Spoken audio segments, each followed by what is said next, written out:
I fell in love for the first time with A and got my heart completely shattered. Should I stop talking to her? First, a little bit of context. I have never had any real feelings for anyone. I have never been in a relationship, nor did I ever really feel like I wanted to be in one. About 3 months ago, I was bored and started using a dating app. One day, I matched this beautiful girl with somewhat similar interests to mine. While I was overthinking what I should say to start the conversation, she beat me to it with a witty reaction to my bio. We started talking at midnight and kept talking until 5 a.m. For the next few weeks, we kept talking, and I was really starting to like her, and I got the feeling that she started to like me as well. About 6 weeks ago, we went on a date, which was my first date ever. We talked, grabbed something to eat, and went to an arcade after. That day, I felt a sort of happiness that I had not felt since my early childhood. When we got home, we both said that we really enjoyed it, and she even immediately suggested a second date, but we didn't put a date on it then because she was going to be quite busy the following weeks. For a week, everything stayed the same, but then one day she didn't respond to me for over 24 hours. I stressed myself out super hard because I legit thought something happened to her, but it turned out she just had a really shitty day mentally and didn't feel like talking. Then another week of things staying normal except for her answers being slower than usual, but I didn't think much of it at the time. Then one day she tells me that she really likes talking to me but that she isn't in the right headspace for a relationship. After a bit more talking, she tells me that she isn't sure if she is into guys because the only person she has ever had feelings for was a girl. This day completely shattered my world because, at this point, I was quite convinced that we would at least have given this relationship thing a shot. I was legit in physical pain from the sadness for like a whole week. She did say that she would love to stay friends, which was somewhat of a consolation to me because, regardless of feelings, I really liked talking to her. But her replies got slower and slower. Then she didn't reply for a week because she felt really sick.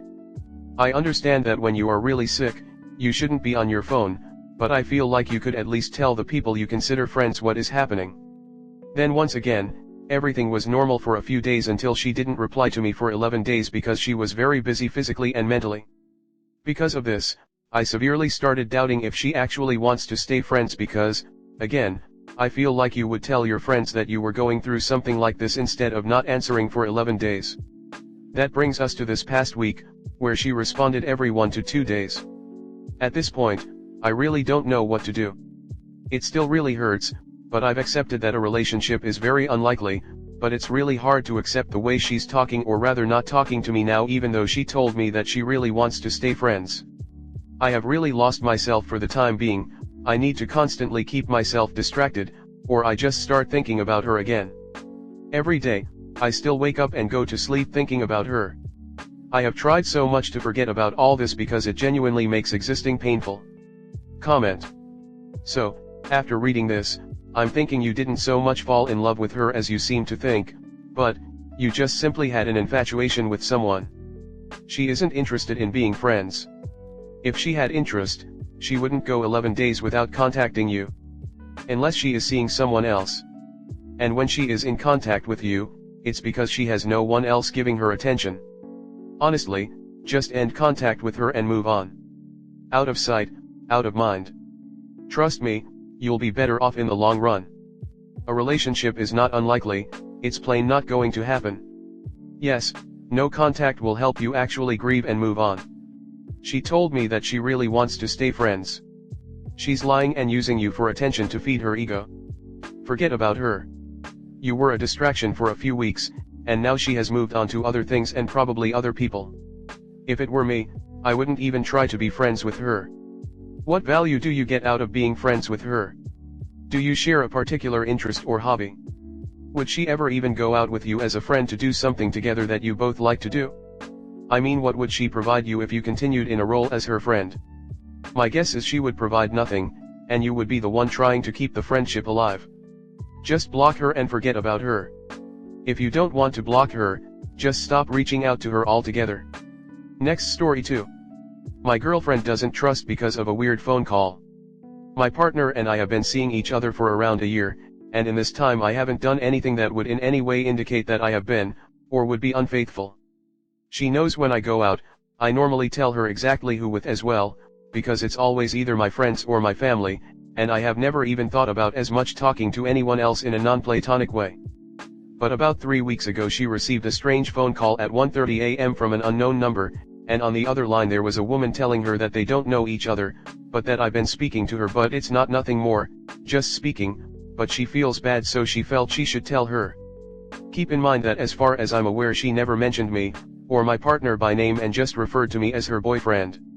She, quite rightfully, called me very freaked out the next day telling me to be honest and to not lie etc. and to tell her if I've been speaking to anyone else. Naturally I said no and asked what's going on, and after a bit of convincing she finally told me everything. I was shocked, annoyed, confused, because I have no idea who would possibly do that, because none of my friends would, not that they would have her number or any means of obtaining it, and I doubt that any of hers would either. My current theory is that it's some cruel prank by somebody in a uni group chat that she's in. But anyway, I tried to reassure her that nothing's happening. I don't know who that was, but that I've not been just speaking to anyone either. I haven't given her number to anyone and so on, and said that when I get home from work we'd figure it out. The further we got was me getting her to make a GDPR request to her phone provider to maybe somehow at least get the number that she got a call from, but she's never followed up on me with that, and when I brought up the fact that I'm still worried about that phone call and the impact it would have on her, she said, "Oh, why would you bring that up? I completely forgot about it, so I left it for the time being."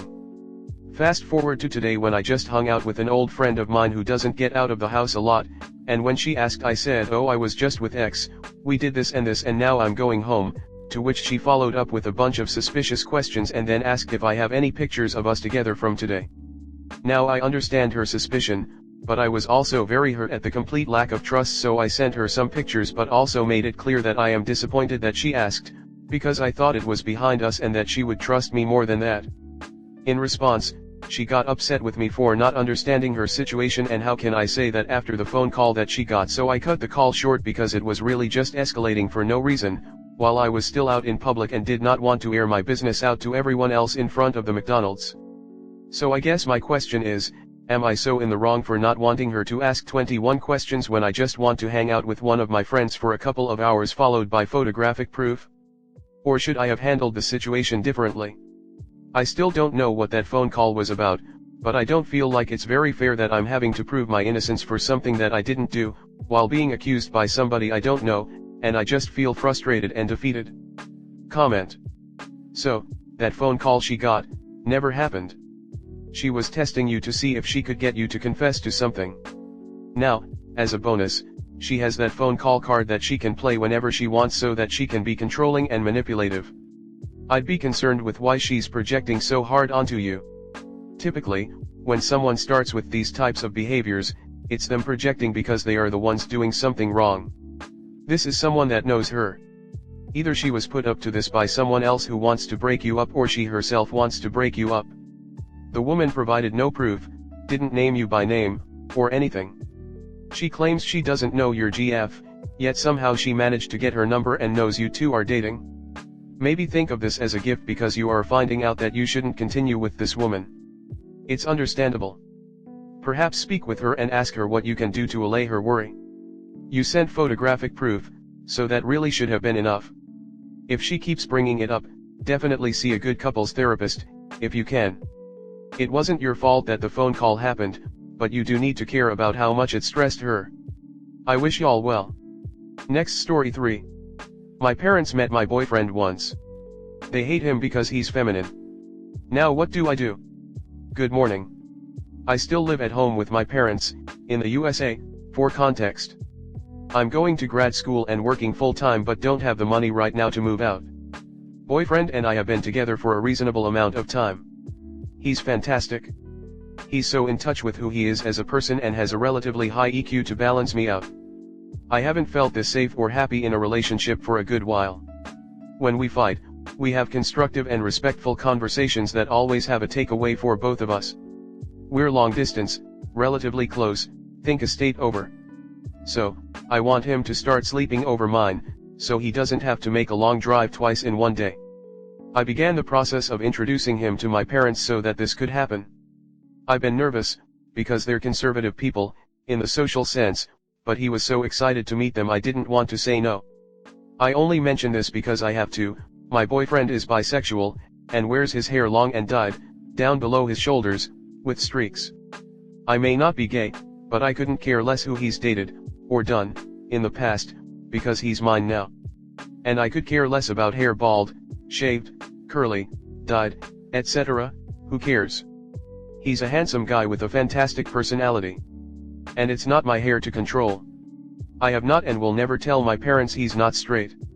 It's not my information to share, and apparently, it's better if they don't know.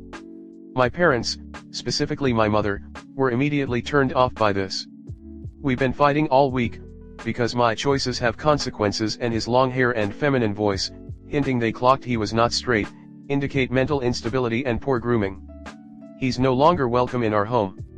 She's willing to get to know him further for me, but have underscored that she already isn't a fan. Once they've made their minds up, it's difficult to change them. I quite literally don't know what to do.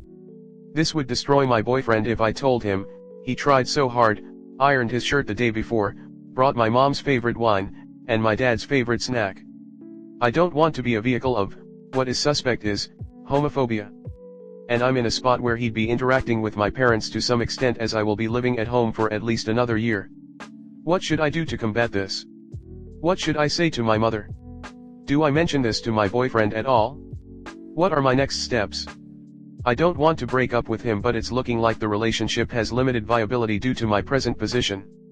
And that sucks, because I love him so genuinely for who he is that I don't want to lose him. Comment. What is a reasonable amount of time? How long have y'all actually dated for? I do think you should tell him. If he is going to be coming over, then he has to know what dynamics he is walking into. You can do your best to stand up for him, but the rest is up to your parents. If he doesn't feel comfortable or welcome over there, then you likely won't see him much. It'll be something you guys have to overcome together, and it's up to him to choose if he wants to put himself in that situation. I think you should tell your boyfriend and also stand up to your parents for him. That way you are being honest with him but also standing by his side. If he is not satisfied by you standing up for him, then that's a good indicator that you should break up. If he accepts the situation and appreciates your efforts and doesn't give you any grief, then your relationship probably has legs. I really don't see you bringing them around on this one. You can tell him, which will be devastating, but he should know, but you'll probably have to distance from your parents.